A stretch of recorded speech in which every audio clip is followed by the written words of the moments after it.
Paz do Senhor Jesus Cristo seja convosco. Glória a Deus. Somos gratos a Deus por mais um dia estarmos aqui na presença do Senhor através da jornada de oração que tem edificado a vida de muita gente e muitas pessoas têm sido impactadas pela palavra que tem sido derramada através deste canal, através deste modalidade, que nós podemos alcançar pessoas que de alguma forma estão ainda mais distantes, né? Não existem fronteiras para que o evangelho alcance alguém.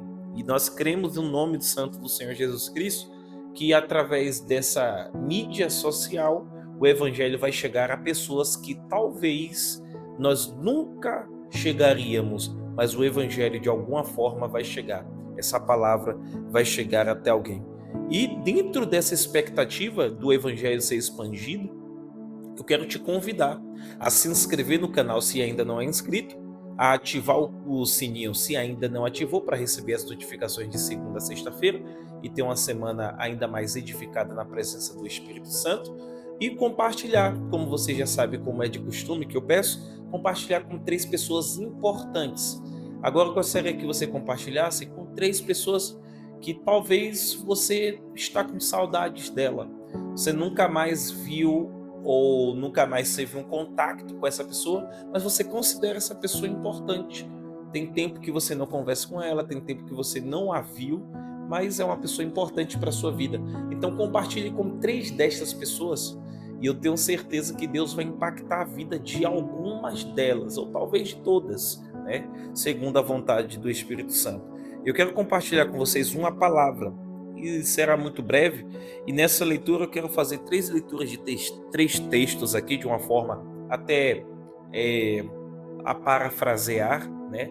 Fazendo um paradoxo, para que nós entendamos o que o Espírito de Deus tem a falar ao nosso coração. E eu tenho certeza que essa palavra vai mudar a sua história no nome santo do Senhor Jesus Cristo. Isaías, capítulo de número 53, versículo de número 7. Que diz o profeta Isaías: ele foi oprimido, mas não abriu a boca. Como um cordeiro foi levado ao matadouro, e como a ovelha muda perante os tosqueadores, ele não abriu a boca.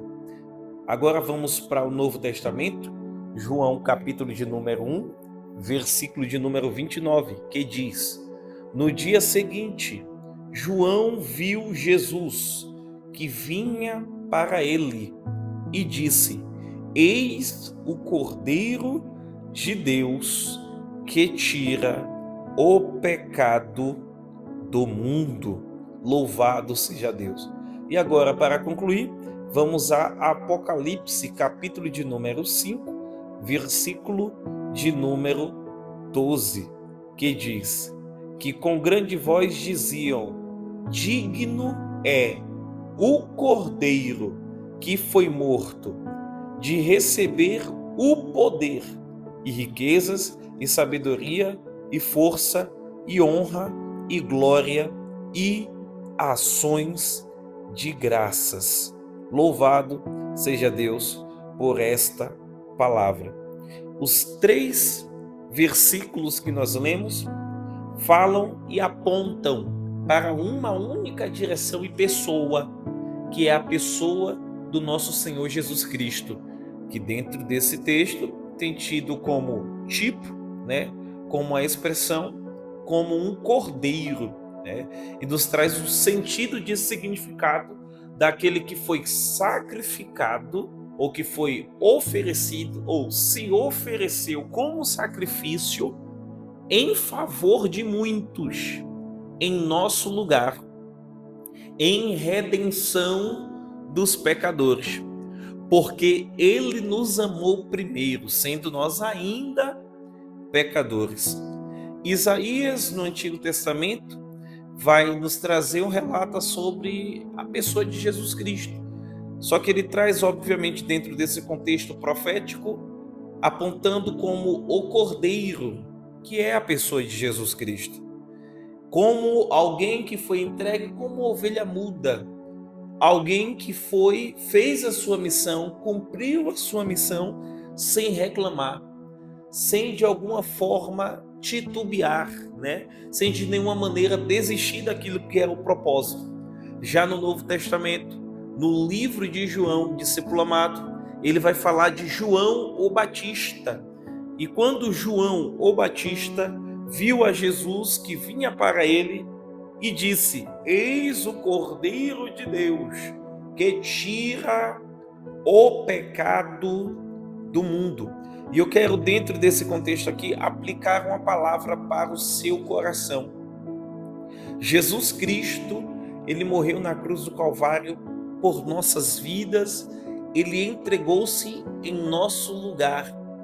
Jesus Cristo pagou a nossa fatura que estava em atraso há muito tempo. Jesus Cristo, ele debitou na conta dele aquilo que era para que nós pagássemos. No Brasil, nós temos o SPC, o Serasa, onde algumas pessoas encontram-se com seus nomes endividados, porque de alguma forma fizeram uma dívida tamanha que não conseguiram pagar. Por sua vez, o seu nome está incluído numa lista de devedores, de inadimplência, de pessoas que não conseguiram arcar com a sua dívida, que não conseguiram pagar o que lhes devia.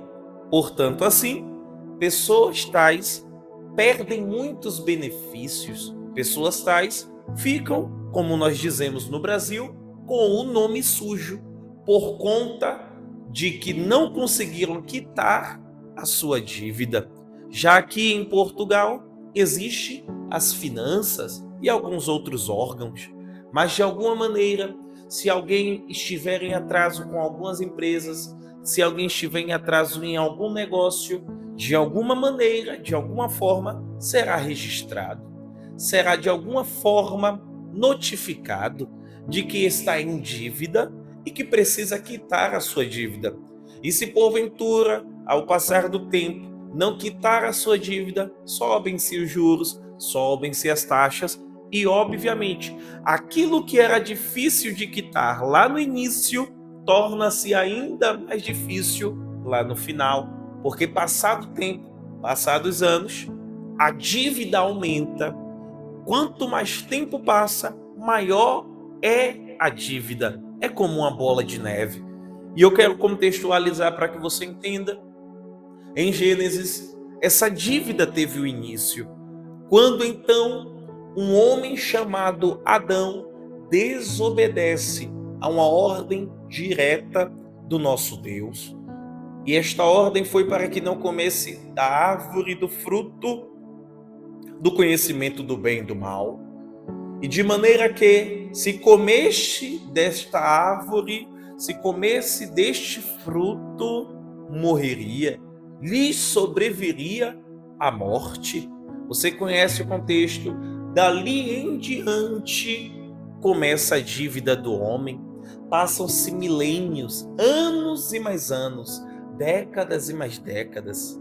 E quanto mais o tempo passa, quanto mais os séculos passaram, maior foi a dívida. Só que chegou em um momento em que o homem já não tinha mais nenhuma condição de permanecer da forma como estava. O apóstolo Paulo diz em uma das suas cartas: todos pecaram, destituídos foram da glória de Deus. Ou seja, todos os homens estão em dívida, todos os homens foram endividados devido ao peso do pecado herdada à natureza adâmica.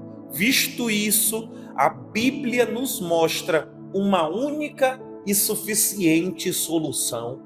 A única forma de quitar esta dívida seria se alguém a pagasse. E que riqueza seria essa para que alguém, de alguma maneira, pudesse quitar uma dívida que desde o primeiro homem está sendo avolumada. quem seria este homem que teria poder para quitar esta dívida? Quem seria este homem que teria as qualidades para quitar essa dívida? Abraão não poderia ser, porque infelizmente Abraão também errou em sua caminhada. Abraão também falhou. Moisés não poderia ser, porque dentro da sua história nós vimos Moisés também errou. Por uma vez foi um assassino, matou alguém e de alguma forma na sua história nos mostra que ele também errou. Da mesma maneira, Davi não poderia ser, ainda que rei, ainda que grande, ainda que reconhecido mundialmente, não poderia ser, porque Davi também pecou, também errou. Salomão, considerado o homem mais sábio do mundo, o homem mais sábio da história, também não poderia ser. Ainda que com toda a sua sabedoria, ainda que com toda a sua riqueza, não poderia de forma alguma quitar esta dívida. Ainda que juntassem todos os tesouros, não poderia quitar esta dívida.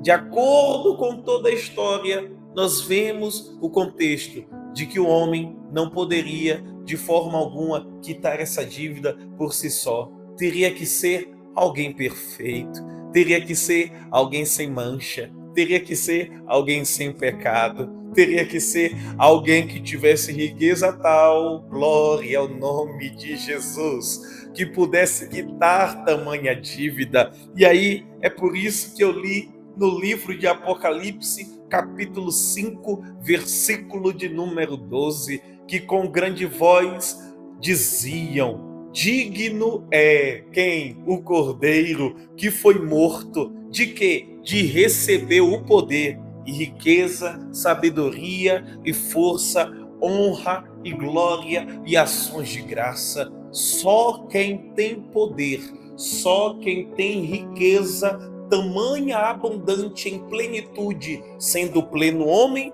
e pleno Deus, poderia quitar tamanha dívida. E Jesus Cristo na cruz do Calvário, sendo ele um homem perfeito, sendo ele exposto à tentação, como diz Mateus capítulo de número 4, sendo ele exposto a todo tipo de pecado, mas sem pecado. Na sua boca não se encontrou mentira, na sua boca não se encontrou erro, mas Jesus Cristo, sem pecado, morreu por nós, sendo nós ainda pecadores. E Jesus Cristo, morrendo na cruz do Calvário, ele vai selar aquilo que a morte não consegue desfazer. Ele vai selar aquilo que o inimigo, Satanás, o diabo, não consegue desfazer. Ele vai selar aquilo que os reis, os tronos não conseguem desfazer. E Mateus, que selo é este? Ele nos sela com o sangue do Cordeiro e ele nos sela com o selo do Espírito Santo. Jesus Cristo, o homem perfeito, aquele que morreu por nós na cruz do Calvário, mas ao terceiro dia, glória ao nome de Jesus, ressuscitou e ele vive para todo sempre. E você que crê diz: amém. Louvado seja Deus. De acordo a esta palavra, de acordo ao que o Cristo vivificado através das nossas vidas nos traz ao entendimento hoje, façamos uma oração. Senhor Jesus, muito obrigado, Senhor, porque a tua graça é infindável.